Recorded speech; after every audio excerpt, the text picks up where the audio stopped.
Hi, everyone. Welcome to our webinar today on why cybersecurity matters for small businesses. I'd like to start off by reading a quote DarkSide, the group of hackers that hacked the Colonial Pipeline a few months ago, posted on their website after the attack. Our goal is to make money and not creating problems for society. If your practice was victim to a cyber attack today, would the hackers make money? And would it create a problem in your world or your patient's world and the world of healthcare? The answer is yes. So we're here today to address a very important topic, cybersecurity. Over the next 40 minutes or so, we'll share a high level why cybersecurity is important more than ever for small businesses. And be sure to stay tuned until the end. We have something special for you. So you'll learn a lot of relevant information and useful information during the session. And we also anticipate future sessions this year going into more of the details on the areas of cybersecurity that we'll discuss today. The session will be recorded and a link will be emailed to everyone. So I have with me today Vlad, who is one of our network engineers at Microwise, and I'll hand it over to Vlad to get us started. Good afternoon, everybody. Let me share my screen. Okay. All right. See my screen, right, Justina? Yes. All right. Okay. So let's start. No matter the size of your company or organization, cybersecurity is a crucial element for the continuous success. You, your team, your company or community group will learn the steps for understanding cybersecurity risks and the steps to mitigate them. While many elements related to cybersecurity are technical, the goal of today's presentation is to give you the plan of action. No one knows your business as well as you do, and no one can start the process for ensuring your business is protected and resilient in the face for non-stop threats for cyber-related harm, whether accidental, criminal, or malicious. Let me ask you some questions. You don't need to answer it right now, but just think about it. If an employee wanted to print a personal document, would you allow it? What security risk might accompany this simple act? Does your business have an online presence such as website or social media accounts? Who manage the account and how do they secure it? Are they reusing password or accessing these accounts or insecure systems? Was the website originally designed with the security in mind? Have you added capabilities such as online ordering or inventory management that could be attractive to criminals? Who has access to your company's banking? Do you have policies in place to prevent malicious use via social engineering? Are your employees trained on how to recognize possible fraud? If someone sent an email on Friday afternoon insisting on emergency wire transfer of funds on your behalf, what mechanisms do you have to identify a real request from a fake one? If you have never asked yourself of these questions and don't know what to do about them, you're in the right place. Let's go to the before we go to the second page, let me ask Justina to post some questions and you can answer it.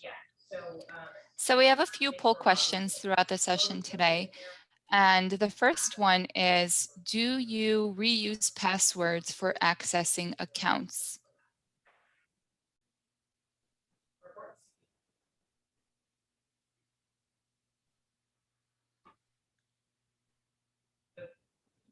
Oh, the reports here. Focus on chiropractic. All right, looks like we got most of the votes in, or the answers rather. So I'm going to end the polling and share the results with anyone. So it looks like most of you don't reuse passwords. There's somebody that does. Don't worry, we'll share some tips on password management later in the session. All right. So let's go to the slides. So key finding in the research include the 66% of organizations reported a significant loss of revenue following a ransomware attack.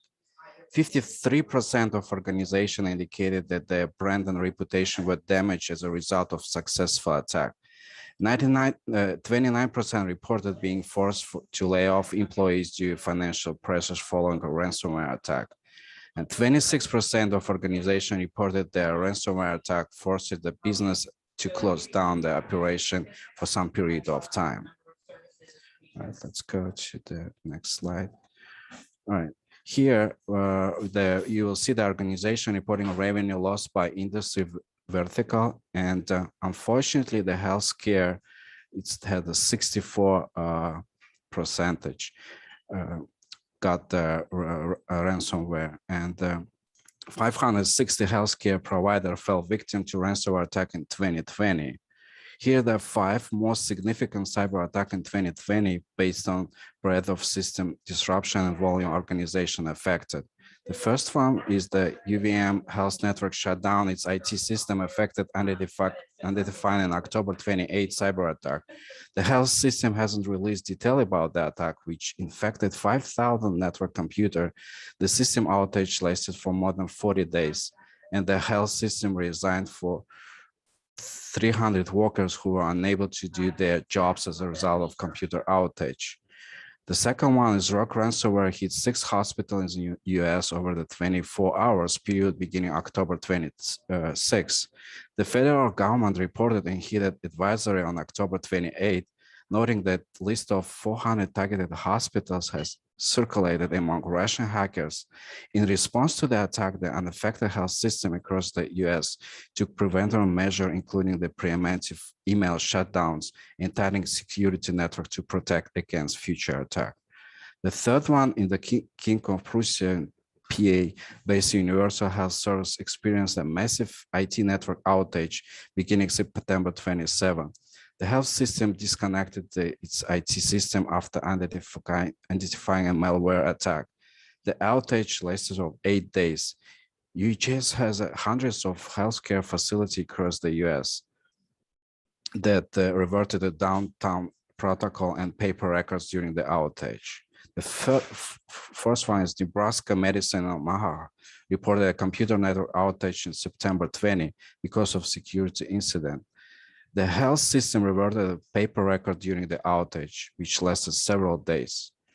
Number 5 is more than 46 hospitals and health systems had patient information exposed in security breach in Buckbot, a company that stores donor information for organizations, including health system. The breach occurred February 7 to May 20, and company notified organization on breach only in July. Let's go to the slide. All right. In the small businesses community, some might think if you are really small, no cyber criminal would ever attack you. You might think, I have relatively little of value. Why would anyone choose me to target? Or perhaps even worse, that cybersecurity is a problem only a company with a technical staff can address. Cybersecurity is an important concern to every organization, large or small. In fact, the smaller your organization, the more vulnerable you may be. Unlike the breaches impacted large publicly traded companies, when a small business is hit with the breach, it may not become public knowledge or get reported in the local news, but the impact can be devastating. Take a moment and consider what you would feel if you found that your financial system was hacked and you had lost money, perhaps all your operating funds. Or if your customer data was lost and you couldn't recover sales information or leads you were in the process of managing. What if your business couldn't recover from the lost money, information, or reputation? Some common threats for small businesses include ransomware, in particular from the malicious software that cause computer can be locked by the criminal hoping to get you to pay literally a ransom to restore your access to your own data. Ransomware is often introduced to your environment by otherwise friendly service like email. Other problems could include hackers using your network to piggyback that access into larger, more secure system, betraying the trust your organization has created. Imagine if you had a partnership with a larger company where you were providing some special products or services. Now imagine if your lack of secure system or training had allowed a threat to compromise not only you, but your partner. By viewing or participating in this presentation, we hope to help you to become better informed for common cybersecurity issues for small businesses and method and system you can use to improve your security posture or reduce your risk for being victimized. Don't feel you can address this or the problem is someone else, but if you learn enough to decide that you need to professional help in managing your cybersecurity program, that is also a good outcome to these materials. And before I move to the next slide, I will ask Justina to help me to ask you some questions. So I'm going to launch the second poll, and the question is, do you give Office Network access to your employees' personal cell phones and laptop computers? So if anyone's not sure what that really means is, do they log in to your Wi-Fi on their cell phones or their laptop computers, or are their laptops connected to maybe your server in the office that has the patient data on it?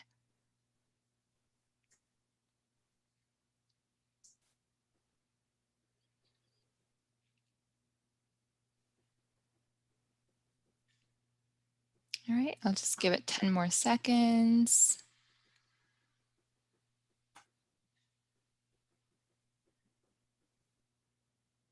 Okay, so it looks like 25% of people do give access to their employees' personal cell phones and laptops, and 75% don't. Okay. Thank you, Justina. Let's go. In this section of the material, we will review a model to help you to start to consider the elements of your business that are at risk. The goal of your cybersecurity plan should be to protect not only from criminal activity, but also from indirect harm, such as never rarely back up your data and then suffering a mishap like an office fire or theft or losing important files and information. And the system we rely upon are increasing complex.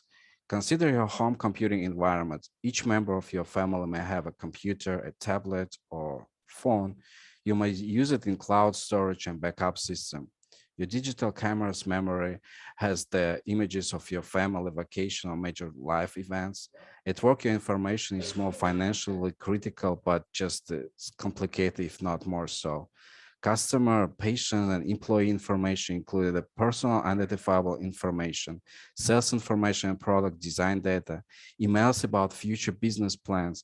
The list is endless and varied about what you have got to keep safe, reliable, and protected. Whether you are securing the information of your family or that of your business, it requires detailed consideration to remain safe. Not only do we need to remain vigilant, but we need to prepare for bad things to happen and plan for ways to recognize the problems and recover from attack or loss. Another scary aspect for small businesses, cybersecurity, is you may not even be aware there is malware on your system or data has already been breached. A nationwide survey shows that 60% of small businesses have been victimized, but many don't realize it. Let's go to the next slide. Take a moment to consider how too complex a modern small business might be.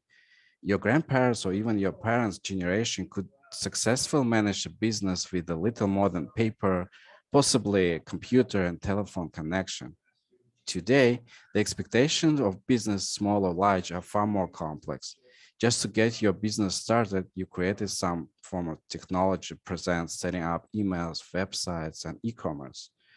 You want it to be easy to purchase your goods or for customers to pay their bills, so you likely set up online payment and banking system.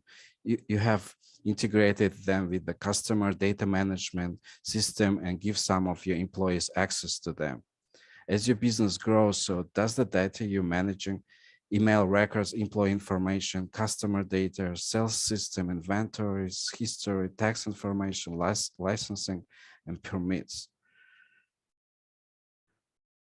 The small businesses don't always realize that despite their smaller size and lower profile, they could be much bigger target to cyber criminals than a bigger organization. There are three reasons why your business could be attractive to bad actors and why you need to invest the time and resources to prepare and protect against an attack. Vulnerability. First, Small businesses may lack the staff and resources of large organizations to invest in their cybersecurity systems, and as a result, just might be easy to hack. Second, many attacks are automated. Infected emails going to hundreds of thousands of millions of addresses or via intrusion on web addresses all over the world. Sometimes small businesses just get swept up broader attack vector. Third, small business might not detect malware on intrusion or as a larger company, and this could allow a threat to remain on system for a much longer time, not only damaging the smaller company, but possibly allowing to cyber criminal to stage attack using the small business as a platform. Business costs. It's likely to be more painful for a small company to address a cybersecurity attacks and recover than for a larger company. There can be significant costs to recovery from common cyber attacks. And if the small business loses the intellectual property in the process, it's possible that the business will never be able to fully recover. Your business might not have a cyber insurance or consultants you can leverage. Dealing with the aftermath of cybersecurity attack has a steep and painful learning curve to climb during the crisis. The third one is reputation. This is probably the scariest element for the small businesses. If you lose the trust of your customers, patients, how do you come back from that? Depending on the nature of your attack, you may have regulatory and legal concerns such as need to notify customers or patients or vendor of the breach or loss. What if this information gets shared on your local news? All right, let's go to the next slide and I will ask Justina to help us. I have two questions now for everyone. So question 3 is, who sets the policy and decides what's safe and who should have access on your network at your practice? That policy would normally be set either on the server or on the firewall if you have one at your practice.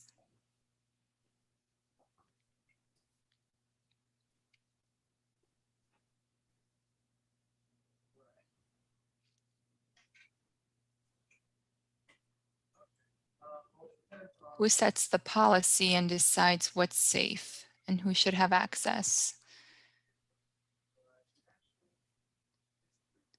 Okay, I'll end the poll for that one. And the results show that for most people, it's the practice administrator, and some of you do have an IT company. And let me launch one more poll question. So question 4 for everyone is, what system do you use to communicate with employees and vendors? Do you use email, cell phone, office phone, instant messenger? Maybe something else, maybe all of them.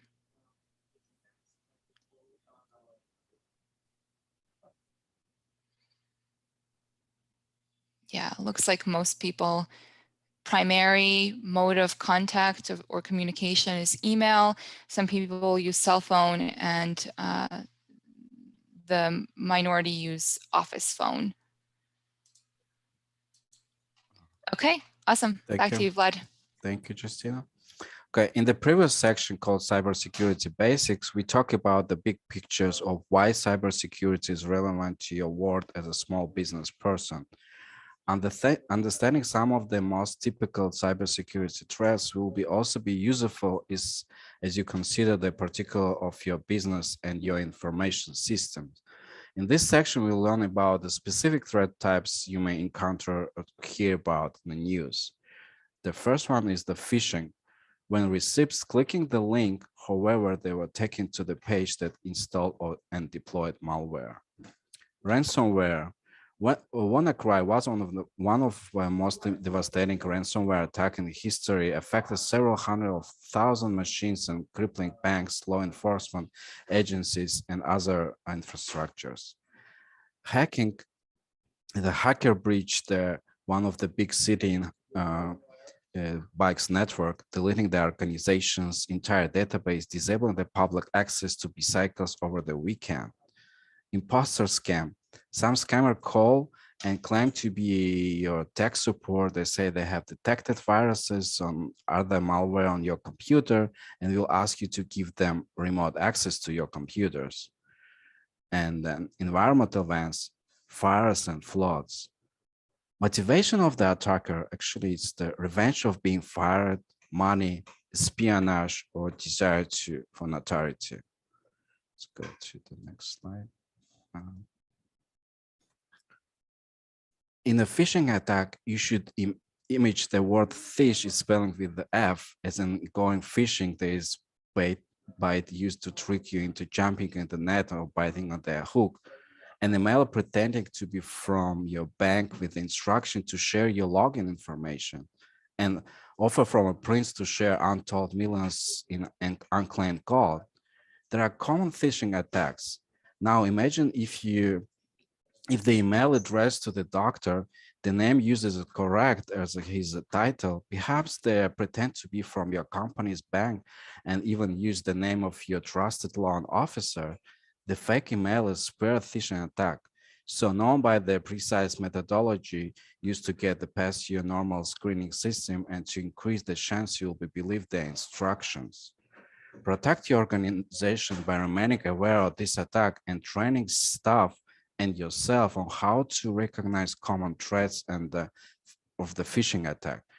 There is a sense of trust. They use your name or some elements of information to establish the connection.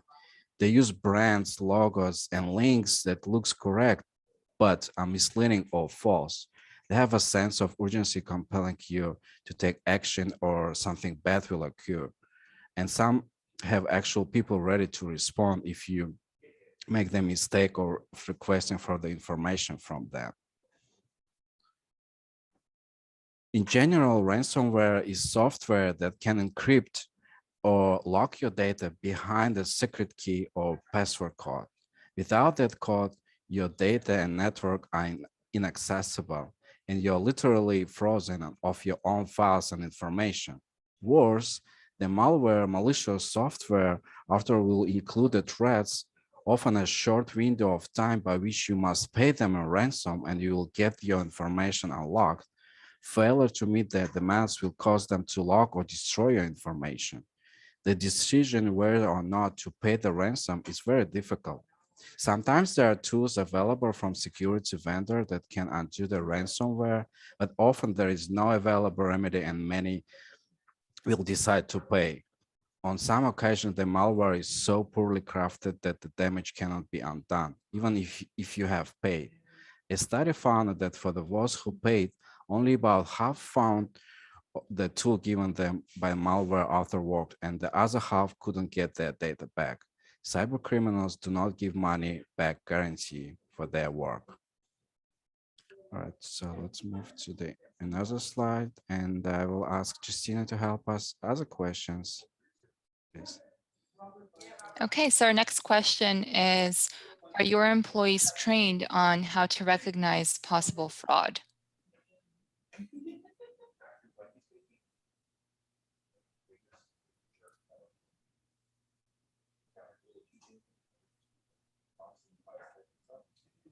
Looks like it's about 50-50. Half of the employees are trained and half aren't. Okay, thank you, Justina. You're welcome. You may have received both at work or at home a telephone call from someone claiming to work for a big computer company. They have noticed viruses on your computer and offer to help you to remove them and repair the damage, of course, for a fee. Or perhaps you have been called by someone purporting to be with the Internal Revenue Services and you have made an error on your taxes and must pay a fine right away, or they will file a lawsuit against you. There are also more personal scams where people target the elderly and claim to be their grandchild in the trouble, needing funds wired right away. Be careful and alert whenever you receive an anticipated phone call such as this, as IRS and any government agency will not communicate with you by telephone. And we'll ask Justina to ask you a couple more questions. Okay, our final two questions. So do you practice backing up and testing your backups?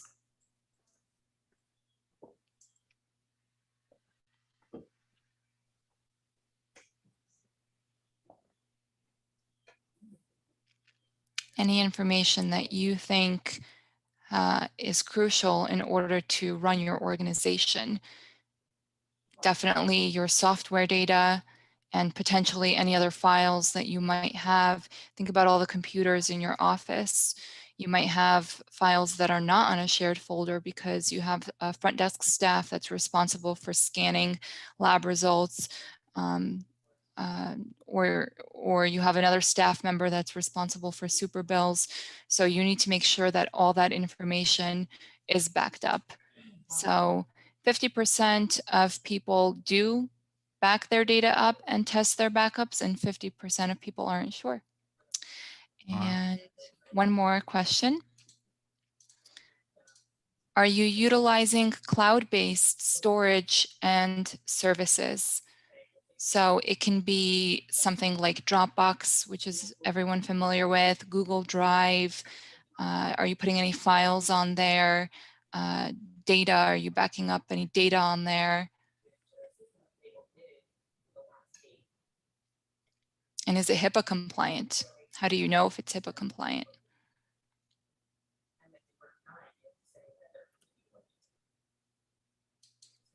All right, so the results are that 50% of people are using cloud and 50 aren't. That's a bit surprising, actually. A lot of people are steering towards the cloud these days. So I'm interested in knowing why the people that aren't using it. Maybe it's because of security reasons. All right, Vlad. Thank you, Justina.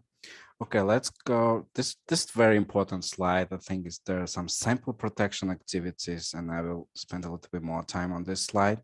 So the first one is the manage access to asset and information. This includes creating unique accounts for each employee, so there's accountability for the action of users. This also includes ensuring that users only have access to information, computers, and applications that are absolutely needed for their jobs. Even if there is no malicious internal employees, giving an employee too much access or privileges make it easy for an attacker if that employee's account or computer is compromised. Next one is conduct regular backups. One of the most important activities that you can perform is regular backups. Many operating systems now have built-in backup capabilities, or there are many software solutions you can buy to automate this process. You might only need to connect an external hard drive to your computers and configure the software to start their backup on a regular basis. There are also cloud backup solutions available. Just be aware that it can be good practice to keep on backup of the system offline. This means not connected to the computer while it's power on. If all the backup hard drives are always connected to the running computer, any malicious software that infects the computers will very likely infect the backup hard drive as well. Offline backup hard drive can be connected to the computer only when you are ready to conduct the backup.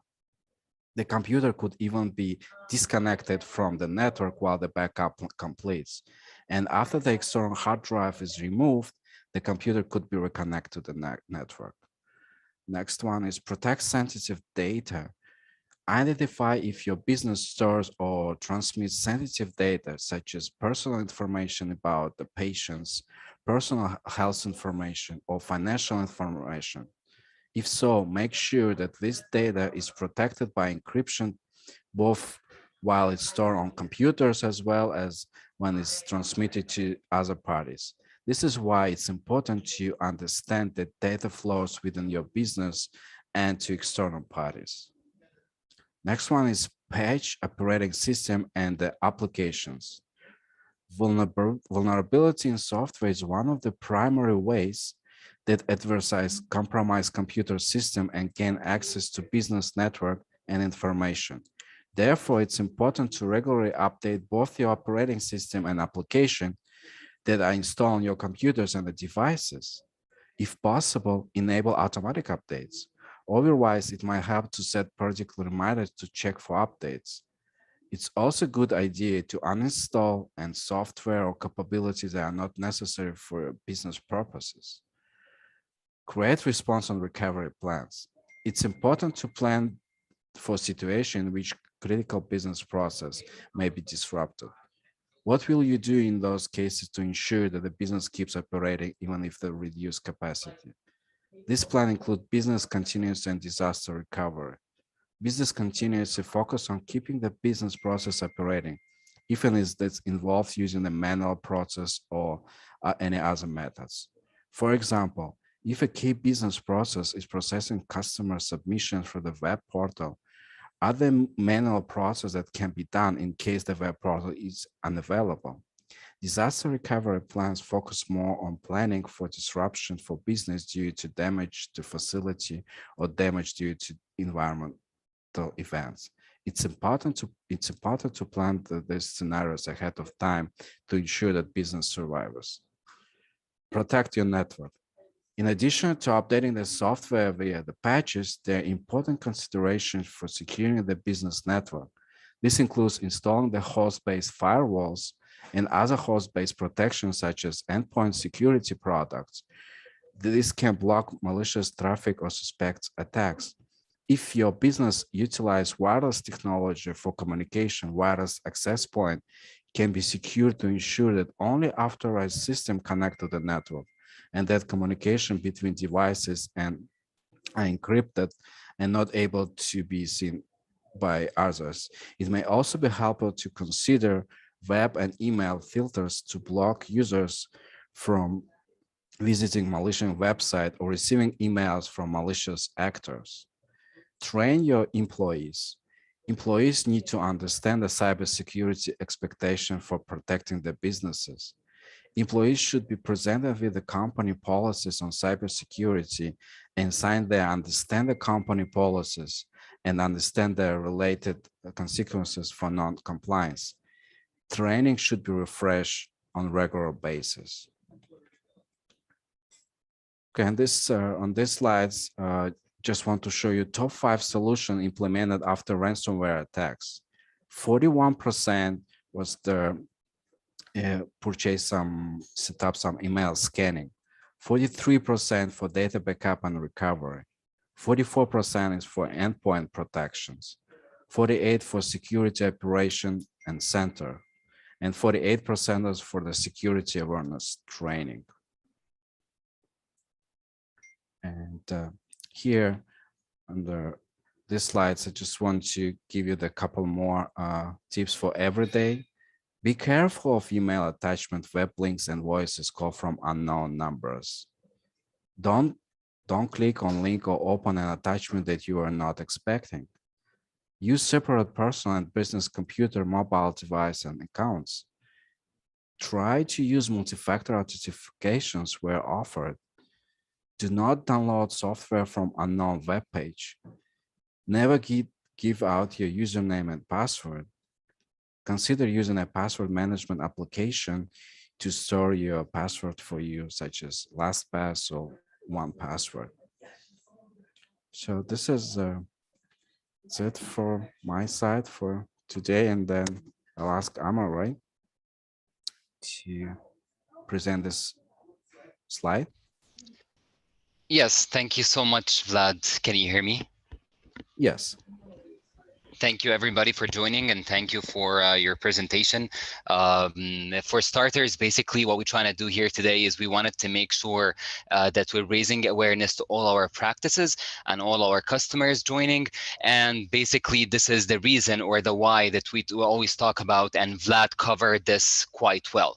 Now, the second point that we're trying to do here today is we wanted to make sure that you understand as well the consideration of what we're trying to do. Consideration phase is considering what are the steps needed to ensure that the business is going the right way. So basically today, which is the first episode of our series of webinars that we're going to do in the near future, we talked about cybersecurity, and moving forward, we're going to talk about like data protection when it comes to backup, and different other topics that are important for your business to ensure that you are making sure that your business is secured when it comes to the IT infrastructure. Our speech today was focusing on one thing, which is the awareness part, and the 3 steps that we need to do in the consideration, which is the how. Is first one is assessing your IT infrastructure. We call it anything that we can measure, we can improve. But if you can't measure something, you wouldn't be able to actually improve it. So our business help you to measure and assess every part of your IT infrastructure and make sure that you have a report that could tell you exactly all the obstacles or all the good things about your IT infrastructure. The second step will be taking the necessary actions, execution and implementation, which is providing you with every single thing that we can do for you to make sure that your network is secured, you have your email secured, data is backed up and everything. And the last step will be monitoring, which is we keep on monitoring your business to ensure that your business is going the right way. So as for every customer, for Kenneth, for Monica, for Roger and Dennis, today we're providing you with a free IT assessment to your business. What we can do exactly is we're going to be able to assess with you through a remote control, assessing every single thing when it comes to your business, and providing you with a report that could tell you all the obstacles and all the issues that you have in your IT to make sure that you can fix it. If you have an IT guy inside the business, then great, we can actually provide him with that report to fix all the issues that you have. And if you don't, you could just come back to MicroWise Technology and we're going to be able to handle and to help you the way it should. All you need to do is click on healthcare IT company, the link that you can see in the presentation. I'm going to put it in the chat right now. And the next step is to fill in the information and send to book an appointment with Nick Adams. He's responsible of making sure that he connects you to an IT person and we can go with the assessment. So I'm just going to right now share the link through the chat. All you need to do is just to click on it and fill in the information, and you're going to have a slot booked with Nick Adams, and then you can just go ahead and move with the IT assessment. In a few days, you will receive a report and you will receive a call with the report telling you exactly all the issues and points that needs to be fixed. And if everything is great, then it's just a checkpoint to ensure that your business is going the right way. Justina, the floor is all yours. Awesome. Well, we just want to thank you so much for taking time out of your busy schedules to watch the webinar and help your business be protected against cyber attacks. So now I'll just open up the floor. We have about 5 minutes or so remaining to answer any questions that anyone might have. So everybody's muted. If you'd like, you can unmute yourself or feel free to type a question into the chat.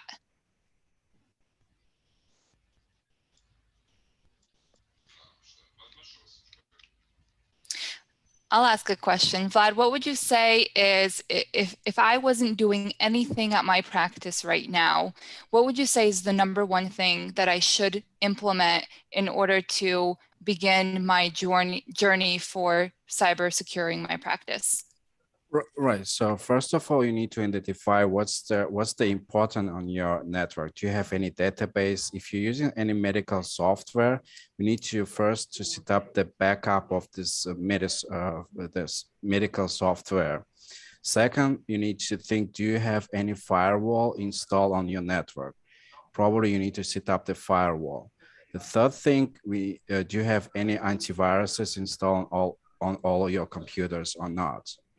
This is and then the last one, and also it's very important, are you installing any Windows updates on your computer? Are you updating your software or not? This is the first 4 steps you need to do. Yes. Great, thanks. And if anyone's not sure if you're updating your software or you're just looking for some recommendations, Nick can actually, if you book an appointment with him, he can help answer any questions that you have, and we can give you some consulting on the next steps that you should take. Everybody's practice is unique. Everyone has a unique situation when it comes to staff and how your records and environment is set up. So we're experts in the medical healthcare industry, so we can help you in your specific situation. All right, so I don't think anyone has any other questions. So again, thank you everyone for joining today, and look out for an email from us with the link and with a recording from today's session. Thanks, Vlad. Thanks, Thank you. Amr. Thank you, everything. Thank you, everybody. Thank you. Thank you, Justina. Thank you, Vlad. Thank you, Justin. Thank you. Bye-bye. Bye-bye.